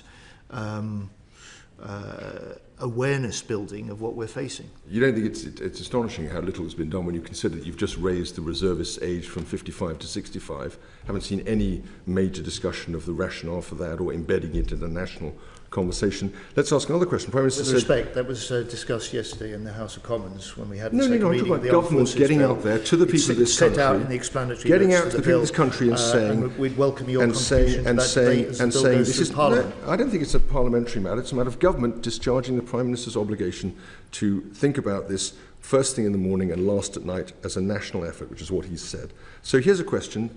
This is supposed to be cross-departmental, so it might include Department of Health, Innovation, Technology, Business and Trade. So which departments have been formally tasked with working on the national conversation alongside the Ministry of Defence? That is government work in progress. Okay, and has any policy or spending commitment been changed as a result of this interdepartmental government working that you've called for and he's called for? There's certainly been commitments that we've made in defence that reflect exactly that. No, but in other departments, we're talking about innovation and science. And so I can answer for the Defence Department as Defence Secretary. I can try and get you answers from other departments. I'm not here and I can't, I'm afraid, answer for what other government departments have done. No, but you're in charge of the National Defence Strategy with number 10. They've talked about a national conversation. It's interdepartmental. These departments are working to you to establish the outlines of this national defence strategy. I'm asking you what's been done. You're not able to answer. I'd be grateful if you would write to the committee, but I do think it's telling that not only has nothing been said publicly in any great scale about raising public awareness of this vital issue, but very little has been done, it appears, within government to ensure that departments are properly aligned. Let me ask a final question. How long are we going to have to wait before we can judge whether this initiative of national conversation has succeeded or failed? It's a good question. Rather like reform, I don't see there's a point of success or failure. I don't see a point of completion, particularly as we know that the threats and the challenges that we're facing are evolving in the whole time. You're quite right to challenge me and challenge the government on this important area. It'll be an area that we hope we can achieve cross-party consensus because it requires a whole of government and a whole of politics effort to this. But I don't think there'll be a point. I really genuinely don't see a point where it's done and it can be declared a success or failure. Maybe I can assist you in that. I think the Strategic Defence Review said it was 2 years.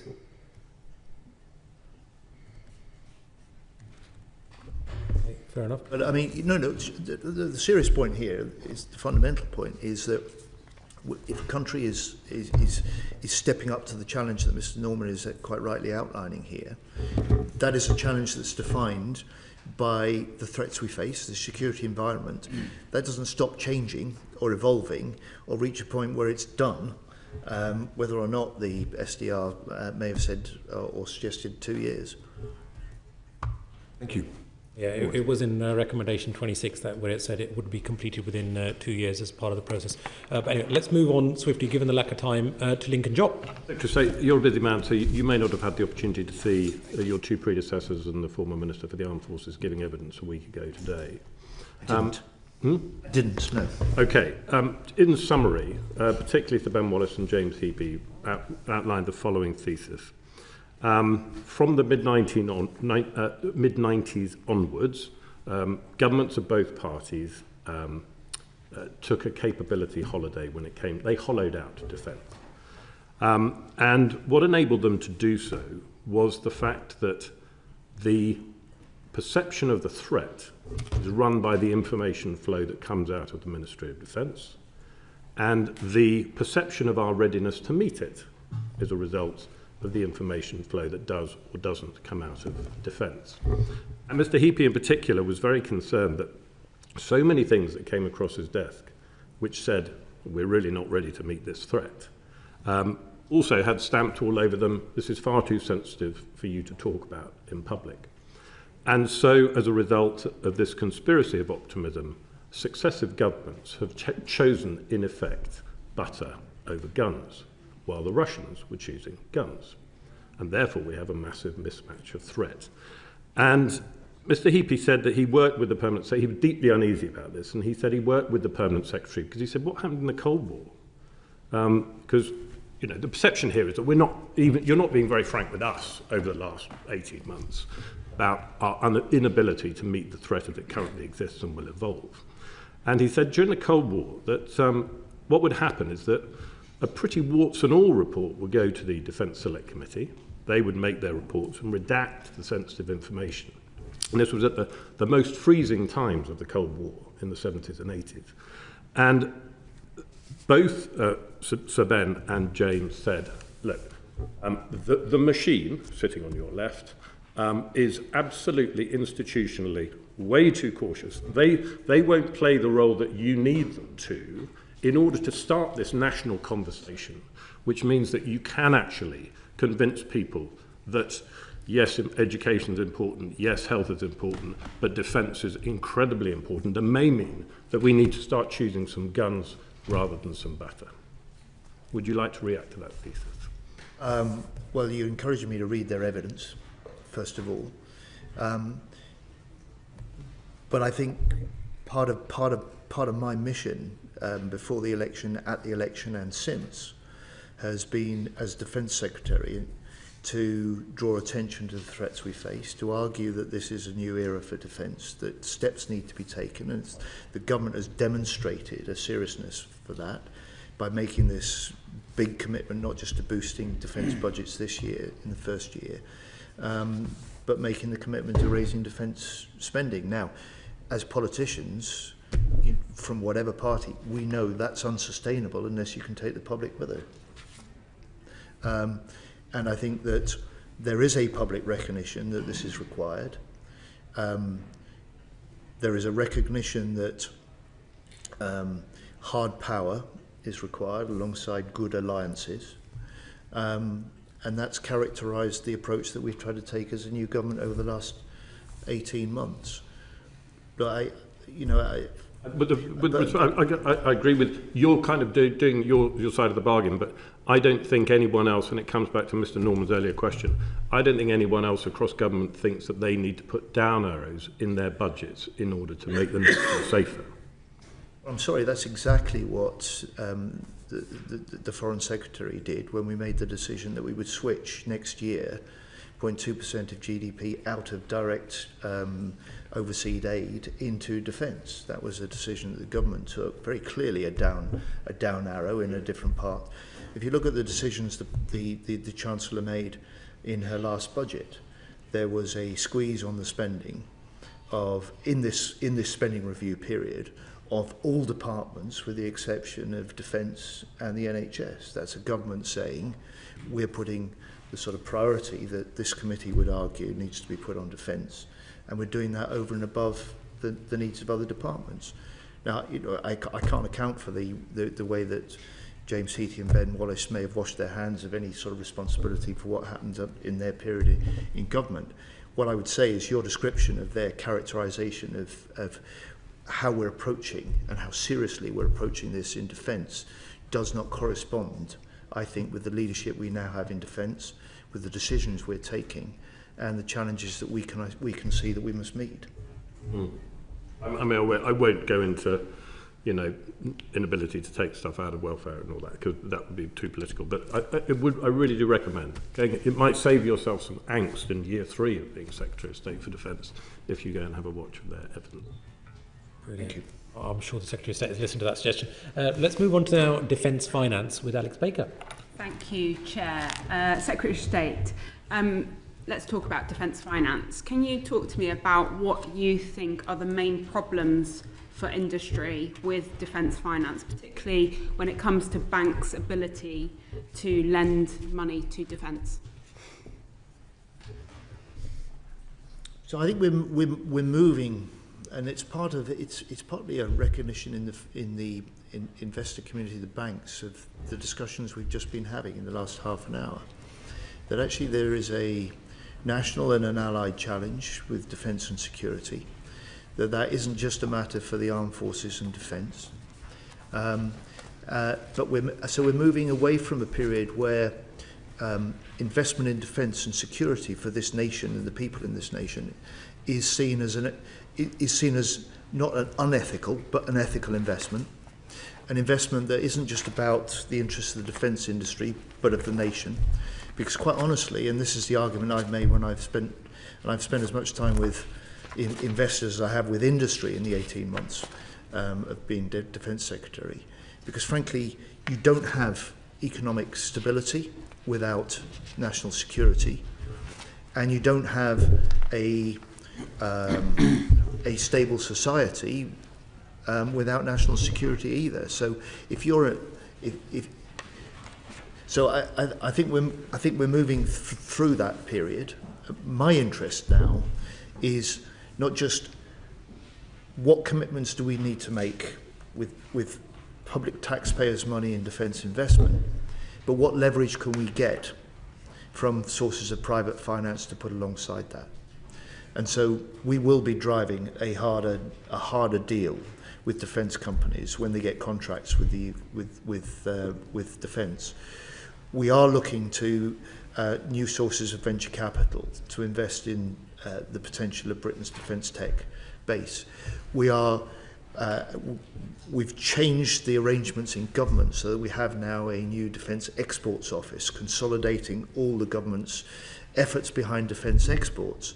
So we're winning new export deals for Britain, which pumps billions potentially into the British economy and to our defence industry. But still there is a problem because our banks cannot lend easily to industry, and that means that our industry cannot build the capacity that we need to actually build stuff, because they cannot get access to the cash because there's a load of international regulations making it absolutely impossible for banks to lend. Now, our banks do get around this, and I do recognise, that actually progress has been made, but fundamentally there is an issue because money is not moving in the way it needs to. So look, I absolutely applaud the work that you personally are doing on this territory, the way that you're championing fresh ideas like the Defence Security and Resilience Bank. One of the things that I know you will have noted, and Mr. Chairman, you'll see the results of before too long, is we've set up a defence finance investment group, something Defence has not had before, and this is a way of trying to tap into the understanding where there are barriers, such as you cite, and better understanding where there are opportunities for private sources of investment, and what government and the way that we go about making our investment decisions, the way that we need to change to take maximum advantage of those. Having attended that group, I'm really impressed at the engagement that we're getting. Historically there are those barriers, but we need to work through the proactive, positive engagement getting from the banks, sources of finance, looking to find solutions to some of those historic barriers that you've identified. The challenge that I've got is I keep raising this with government, and what government keep coming back to is that there's a whole myriad of options out there, that it is going to take some credit guarantees, some sovereign-backed credit guarantees. That is the only thing that is going to actually get money moving. Yet, when I speak to different government departments, I'm just not convinced there is actual understanding of this issue. What do you think? I think there is an understanding. I think that understanding is growing. And I think the recognition of its importance, is underlined by this advisory group we set up. I think it's underlined by the fact that the Chancellor and I are working very closely on this and have been over the last 18 months. We work with a CBI specialist group and a task force that reported to us jointly. And we're moving into an era which moves away from the way that the British government and the Defence Department has traditionally looked at only what it is that government is putting into contracts and its relations with industry, to the wider potential that we've got to build, and we will. If we don't fix this issue, do you accept that actually all we're going to do is to drive inflation? We're going to buy the same amount of kit, it's just going to cost more. Look, that is a really big risk, and of course, if we don't do our procurement better and in different ways, if we don't leverage the investments that I believe potentially are there, and that includes foreign direct investment into the defence industry in this country, which hit record levels last year at £1.54 billion. These are all big opportunities for our investors as well as our industry in the period ahead. Thank you very much. Right, let's move on to Ian Room. Thank you. Obviously, the committee heard from the previous ministers around the interaction between the secrecy within the MOD and the unwillingness to let Parliament know some of the surroundings. In fact, James Eapie said that we should disclose more to the committee on the basis that the MOD sometimes turn around and say that it gave away classified information. And he went on to say, I would argue that there were two things. First, if the armed forces are not as ready as they should be, Parliament should know that, because from that comes Parliament pressure on the Treasury to increase the defence budget. Second, if the armed forces are as ready as they should be, there is a deterrent effect to Parliament publishing data and information to that effect, so our adversaries know. One good thing that you did, which I will say was a good thing, and we should do more of it, you made public the threat from the Yantar, the Russian shadow fleet, and gave that operation, and the public were aware of that threat and the seriousness of the threats that we are facing. Should we be doing more of that? Should you be doing more of that?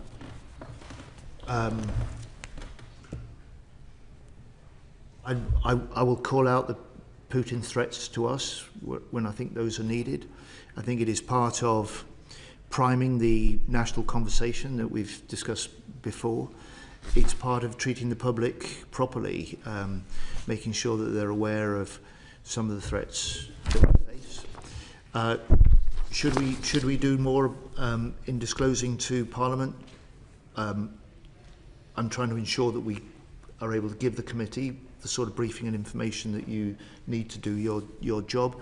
Should we do more on shadow shipping? Yes, we should. And I've now identified further military options that we can use to target shadow shipping.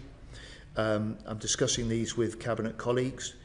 The UK will host a meeting shortly of Jeff Nations, the military legal experts, that allow us to look at the legal basis on which we can act against shadow shipping and sanctioned ships, and the military options that we might use. And this is part of actively stepping up the action on shadow shipping that you've seen us do with allies in recent weeks.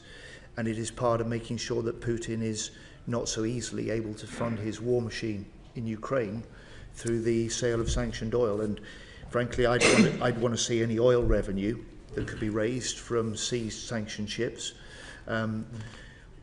recycled and put into Ukraine in order to fight Putin's invasion. And we've had a strong record on sanctions. We've had a strong record on sanctioning vessels, both under the previous government and this. We've sanctioned a total of 544 ships, around 250 in the last year alone. And we've seen with allies the way that we can take a couple of hundred of those off the seas. We've seen the way that Russian oil revenues have been cut by a quarter in the last year. So it's clear that we can do this, and if we step it up further, we put pressure on Putin, and we help. I think that position of strength that Ukraine needs and pressure on Putin to come to the negotiating table and settle this with a proper peace deal. Do you think the term of the all society approach of bringing the public along with us on defence, by doing more of that, the public will understand that we need to spend more money on defence, and it allows parliamentarians to put more pressure on the Treasury to assist in the role of getting that extra funding for those capabilities that are needed? So my question is, can we talk more about some of these operations and not hide behind it's operational, it's classified, and a particular example was the Yantar that I thought of, because that really got the public talking about the threat that we faced from Russia, particularly. I take that point, and I'm glad you see it had that impact, Mr. Room. I thought it was an important signal to Putin, as well as information that the public deserved. And the answer is yes, we should do that, and I will do that when it's important to call it out. I'll do that because I want the public to be as well informed as possible. That conversation is not just for me as Defence Minister, it's for all parliamentarians and others that care about the national security and defence of this country. But I'm also not interested in the way that perhaps previous ministers that you heard from used to use the public, the media, to try and put pressure on the Treasury. I have a really good, close working relationship with the Chancellor. You've seen us working together on defence driving growth. You've seen us together making announcements about increasing defence spending. And I've been in cabinets and shadow cabinets before now. There has to be private space where public policy and public decisions are taken. And for my money, the way that government properly settles these things is within government. And that's the way I've been conducting the way that Defence and the Treasury work in an unprecedentedly close way together. Thank you. Yeah, thank you very much. Secretary, just to build on what Ian Room and Lincoln Jopp have just intimated, when giving evidence to our committee, former Defence Minister James Heappey actually said that the institution, namely the Ministry of Defence, was actually stopping him from providing information and transparency for parliamentary scrutiny, including to the Defence Committee. Now, are you able to actually implement your priorities, or are you being held back by the institution or the deep state from doing that? Yes, I'm able to implement my priorities. I have a lot of confidence in the leadership we now have in place in defence. No, I'm not being prevented from doing that, and I'm not sure I recognise the description of some deeply resistant, hostile deep state. You will be able to working against the interests of democratically elected members of this House or of government. Brilliant. So you will be looking to become even more transparent, in particular with the Defence Committee. You've had my commitment at the outset for that. And you've seen the way that I've responded when you've asked for briefings, when you've asked for information, and I will continue to do that. Yeah, thank you. Right, let's move on to Emily Orr. Thank you very much, Chair. Just wanting to move on to Ukraine and the coalition of the willing. Secretary of State, do you have a strategy for parliamentary engagement in advance of a vote on the coalition of the willing? Because as you'll know from your statement in the House, there's multiple unanswered questions regarding the actual detail of the UK's commitment. But also, is there any possibility that deployment of troops could happen in advance of a parliamentary vote? Two things, if I may. The very detailed military planning that the UK and France have led, with over 200 military planners and conversations. The latest coalition of the willing had 39 nations involved. Means that if there is a peace deal, we will be ready from day one to move to help secure that peace in Ukraine. And you had the Prime Minister confirm with President Zelensky and President Macron that we're ready to deploy UK forces into Ukraine if the circumstances of the peace deal allow us to do that. And it is the circumstances and detail of the peace deal that will largely define the specifics of the commitments that we make. So in a way, it's at that point rather than now, and now would be premature to be able to have that sort of discussion.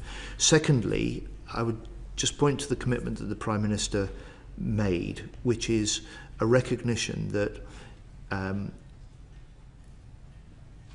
if in the circumstances of a peace deal, the UK will commit troops and forces into Ukraine, that he recognises that the House will want and will have a debate and a vote on that decision before those troops go in. But if things are fast moving, say it's recess, or that's just not possible, there is every likelihood that troops could be deployed without a vote in Parliament under royal prerogative, isn't there? No, I'm not getting into those sort of hypotheticals. That's going to be a challenge for us as government to uphold the commitment the Prime Minister has made, and a challenge for Parliament to make sure that we can do that. If that does happen, would you commit to coming back afterwards, as soon as possible, to give the details? No, our commitment is to do what the Prime Minister said, to ensure that and recognise that this House will want to debate it and should vote on it before the commitment of forces is made. Why do you think, out of the coalition of the willing, why do you think other members haven't gave the same commitment that UK and France have given? Because our two nations have set out to lead the coalition of the willing. The commitments that other nations have made are commitments that they've made, and collectively we're not publicising or releasing details, because quite honestly that would only make Putin wiser. So sorry, Secretary of State, I'm just checking. So have other countries made commitments that are just not public, and it's only the UK and the France's commitment that's been made public, and the States? So there are 39 nations involved in the discussions and conversations of the coalition of the willing. The majority of those nations have made commitments as part of the military plans in the event of a peace deal that we would be able together to ensure the safe skies, the safe seas, and the regeneration force that will help Ukraine rebuild to the point that it must and it will be the best deterrent and defence against any future Russian aggression. And as previously stated to the House, we've got a number of UK personnel in Ukraine. They're providing support to the embassy, they're providing support to Ukraine for their defence against Russia's illegal invasion. And this has been the case since we reopened the Defence section in the embassy in April 22.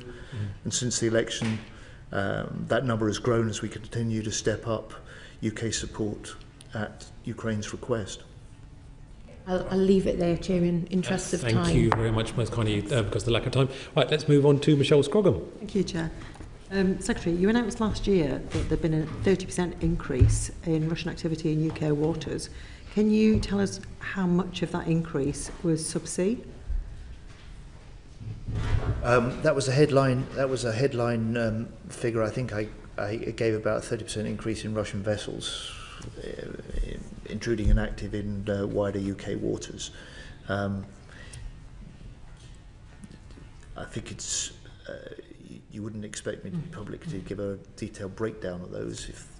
If the General's got anything she wants to add on the military front of that, the main point is not just that the level of Russian attacks in Ukraine is increasing, but the levels of Russian aggression and activity, incursions into NATO airspace, menacing critical infrastructure, shadow shipping and malign Russian maritime activity has all been increasing. Okay, obviously, if you don't want to go into details on what level with subsea, but what threats do you see that posing to UK? Do you want to? So I think it would perhaps be inappropriate to try and delineate proportions, but suffice to say that we recognise the uptick in the threat, and therefore the need for us to do more about it in the high north, either at surface or subsurface. I think you have heard some of the First Sea Lord and what he's talked about in terms of how he is responding to drive transformation in the Navy to be able to respond to that uptick in threat and to be able to do it more quickly than we perhaps were planning to do before. And that's around the Atlantic Bastion, which is a whole host of things that are different capabilities that would contribute to meeting that uptick in threat. Are we seeing threats from other adversaries, for example, for China in those areas too? So I wonder if we should come back and answer some of the questions rather than answering them here. I don't have the detail of the questions, the answers to your questions, but we perhaps just need to make sure that it's appropriate that we share that detail. That's not a no, we wouldn't provide. The short answer is yes. You know, if you look at cyber, for defence in the last year alone, we've had 90,000 separate cyber attacks.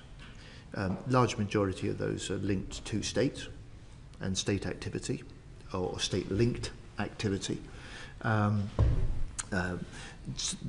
nature of some of those cyber attacks may be different depending on the sort of states that are behind them.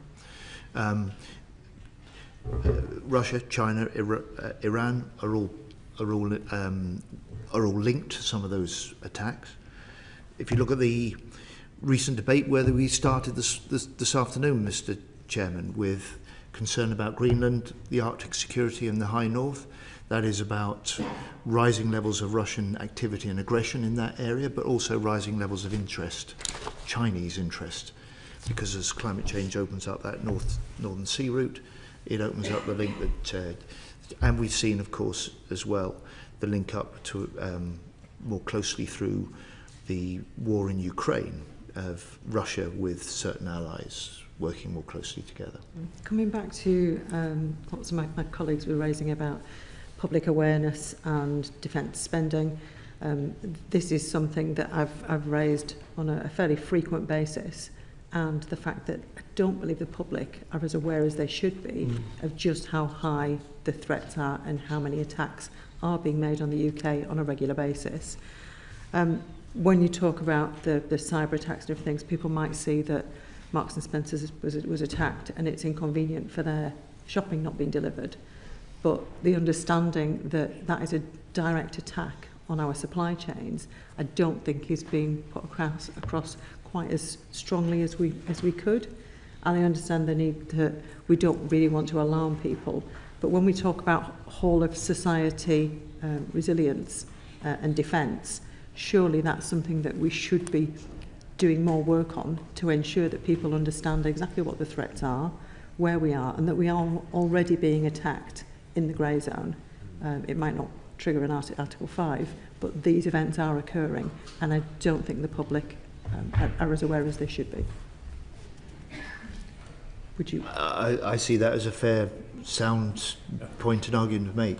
So I tend to agree that we need to have a different national conversation, and understanding some of our threats without scaring the nation is an important part of that conversation, particularly around some of our cyber threats. Of course, it is a balance of how we attribute some of what we see from a defence perspective, but I think it's a very fair challenge about raising awareness so that we have a better understanding and a better national conversation. Thank you. Can I ask you, you've mentioned Atlantic Bastion. They were due to be contracts and deployments this year. Has that been pushed back with the Defence Investment Plan not being published?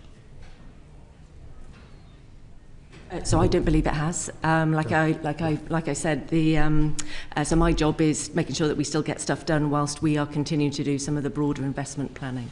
They're on track with where they should be.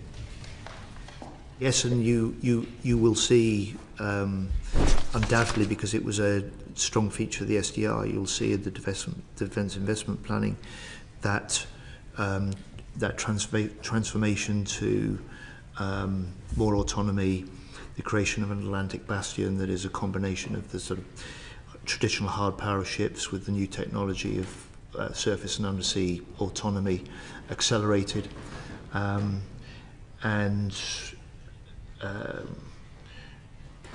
that will be part of not just rapidly reinforcing and raising our levels of warfighting readiness, but it will also be part of putting our British military at the most innovating edge of NATO nations. Thank you. Thank you very much. And a very quick supplementary from Fred Thomas. Thank you. Secretary of State, lots of discussion about the country's awareness or lack of the threat. Around the cabinet table, your cabinet colleagues, what's your sense of their understanding and awareness of the threat this country's under? Their awareness is good. Discussions and briefings that the Prime Minister and I and Foreign Secretary provide for the Cabinet help ensure that. Their acceptance that we must do more is very strong. And I have to say, having served in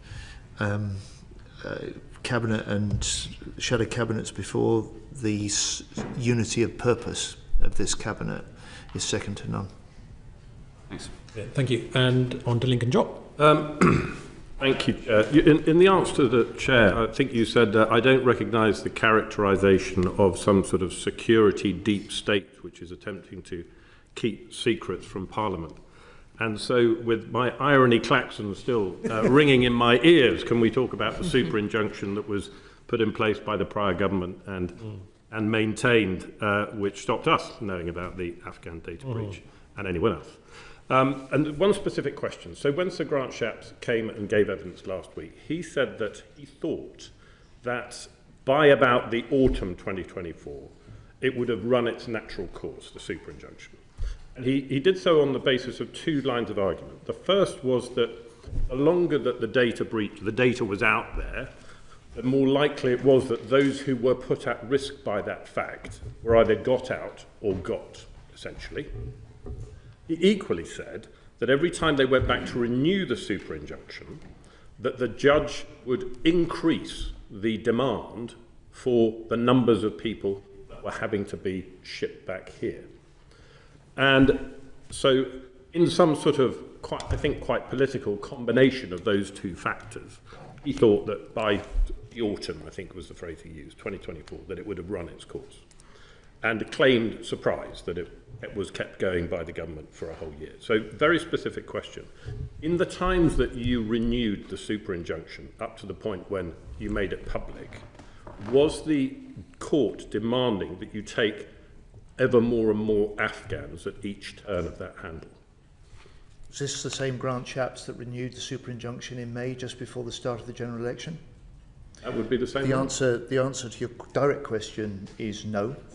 But at the point where that was, the renewal was required, I and government was working on a fresh assessment, which hadn't been done, that allowed us to take a view of the time period, the extremely heavy-handed nature and of having a super injunction in place in the first place, allowed us to take a fresh view of the apparent risk to those whose data might be on that data set, and it was that report that this committee will, if it's not already heard from, will take evidence from, and it was on that basis that I was able to ensure that we could change government policy, we could change the argument to the court, and that we could get to the point where we should get to, which that super injunction was removed, and we could take the other action that was required in order to deal with the flow of Arab applicants. There was just one other sort of legacy piece of that discussion that we had with the former Secretaries of State, and that was that Ben Wallace said after a prior data breach, he had put in train a number of measures which were not followed up on. And when we asked him, well, why did no one do it? And he said, quote, someone didn't do their job. So I just offer it that perhaps you might be reassured to check on what he thought he did put in train, and that job has now subsequently been done. I mean, this committee has its own inquiry into this area, and as part of the evidence, if it's helpful, I can outline for this committee the steps that I took, having become Defence Secretary, concerned about a pattern of data lapses and data breaches in this area, the steps that I took to make sure that those systems were tightened up. That would be incredibly helpful. And I'm sure that will be part of the perspective and the evidence that you'll look for as part of your inquiry. Thank you. Thank you very much. Well, that has been an absolutely fascinating evidence session. I am very, very grateful to your good self, Secretary of State, also to the Permanent Secretary and to the Vice Chief of the Defence Staff for your invaluable time. And I know that that will have helped to inform not just parliamentary scrutiny, but also to enlighten the wider British public about some of the threats that we face and what the government is doing to keep us safe and secure. And with that, I bring the session to a close. Order, order.